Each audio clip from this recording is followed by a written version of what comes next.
Halo semuanya, saya Leonardo Firnanta. Pada video kali ini, saya dan rekan kelompok saya akan membahas dua teknologi digital yang saat ini sangat berkembang dan berdampak besar di dunia teknik sipil, yaitu IoT atau Internet of Things dan GIS atau Geographic Information System. Keduanya memiliki peran penting mulai dari tahap perencanaan hingga pengawasan proyek. Dalam video ini, saya akan menunjukkan langkah-langkah penggunaannya, hasil atau output yang dihasilkan, manfaat, dan perbandingan antara kedua inovasi tersebut. Di era digital, kebutuhan untuk bekerja lebih cepat, akurat, dan aman menjadi prioritas utama dalam proyek-proyek teknik sipil. IoT memungkinkan berbagai struktur fisik seperti jembatan, gedung, atau bendungan untuk berkomunikasi lewat sensor. Sensor ini memberikan data real-time seperti suhu beton, getaran, hingga kelembaban. Semua ini sangat berguna untuk menjaga struktur tetap aman. Dan berikut ini adalah cara menggunakan IoT dalam dunia konstruksi. Yang pertama, pemasangan sensor. Engineer memasang sensor-sensor di elemen struktur seperti kolom atau jembatan. Sensor ini memantau parameter seperti getaran, suhu beton saat curing, dan tekanan air. Yang kedua, pengiriman data. Data yang dikumpulkan akan dikirim secara otomatis ke cloud server melalui jaringan internet. Dan yang ketiga, akses melalui dashboard. Data bisa dilihat melalui laptop atau HP menggunakan dashboard seperti ThinkSpeed, Blink, atau sistem SCADA. Dan berikut ini adalah output dari IoT. Yang pertama, grafik data real-time struktur. Data dari sensor ditampilkan dalam bentuk grafik suhu, kelembaban, atau getaran yang diperbaharui setiap saat. Grafik ini memudahkan engineer memantau kondisi struktur tanpa harus ke lokasi langsung. Dan yang kedua, peringatan dini potensi kerusakan. Sistem akan memberikan alarm jika data sensor menunjukkan nilai yang berbahaya, seperti getaran melebihi batas aman. Hal ini memungkinkan tindakan cepat sebelum kerusakan besar terjadi. Dan yang ketiga, rekam jejak kondisi struktur.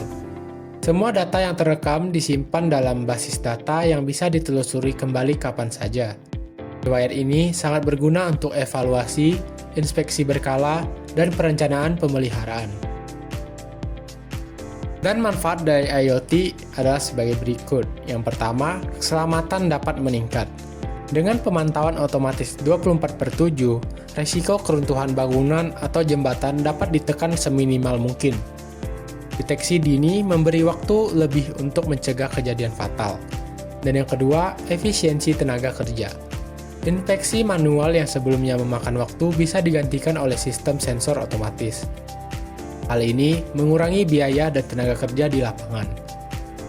Dan yang ketiga adalah keputusan cepat berbasis data. Data real-time mempercepat pengambilan keputusan saat kondisi mendesak. Engineer bisa langsung bertindak berdasarkan informasi yang akurat dan terkini. Saya, Dian Lawira, kali ini saya menjelaskan tentang GIS. GIS adalah sistem informasi yang berbasis peta dan data spasial. GIS membantu engineer untuk menganalisis lokasi, tata guna lahan, tensi banjir, dan kondisi geografis lainnya. Ini sangat membantu dalam perencanaan pembangunan infrastruktur.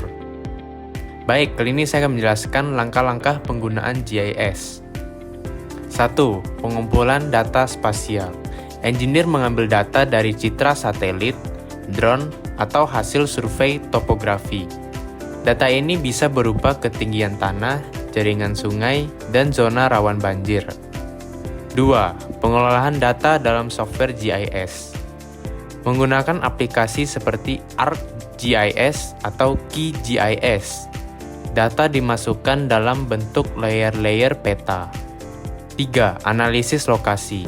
Dari peta, kita bisa menentukan lokasi terbaik untuk membangun jalan, saluran air, atau jembatan berdasarkan kontur tanah dan risiko bencana. Untuk selanjutnya yaitu output GIS. 1. Peta tata letak proyek. GIS menghasilkan peta digital yang menunjukkan lokasi jalan, drainase, atau bangunan dengan detail lingkungan sekitarnya. Peta ini menjadi panduan visual dalam pelaksanaan konstruksi. 2. Analisis zona rawan bencana.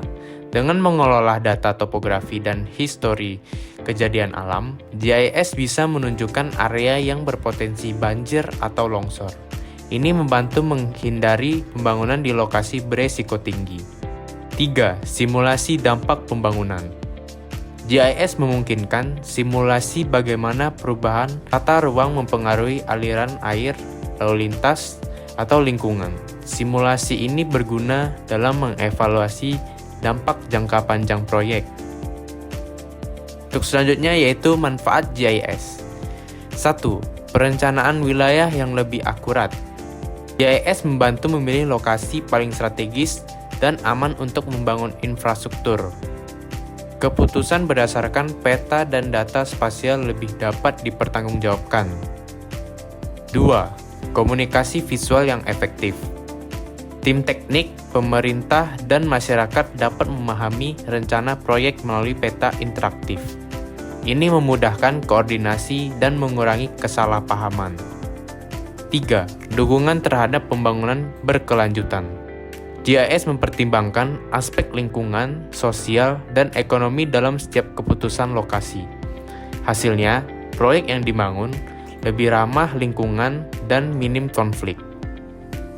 Berikut adalah perbandingan kedua teknologi ini dalam dunia teknik sipil.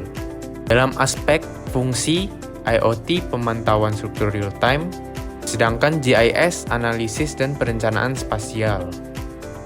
Dalam aspek output, IoT, grafik sensor, alarm, dan riwayat data, sedangkan GIS peta digital, simulasi, layar informasi. Dalam aspek kelebihan, IoT, deteksi dini dan monitoring 24 jam, sedangkan GIS, visualisasi lokasi dan data akurat. Dalam aspek keterbatasan, IoT bergantung koneksi internet dan daya, sedangkan GIS perlu data topografi dan pelatihan khusus. Jadi, IoT lebih berfokus pada pemantauan struktur yang sudah dibangun, sedangkan GIS membantu sebelum struktur dibangun dalam tahap perencanaan. Bila dikombinasikan, keduanya memberikan solusi menyeluruh di awal hingga akhir proyek. Demikian video kami mengenai pemanfaatan IoT dan GIS dalam dunia teknik sipil. Dengan adanya dua teknologi ini, proyek konstruksi menjadi lebih aman, efisien, dan terencana dengan baik. Sekian, terima kasih.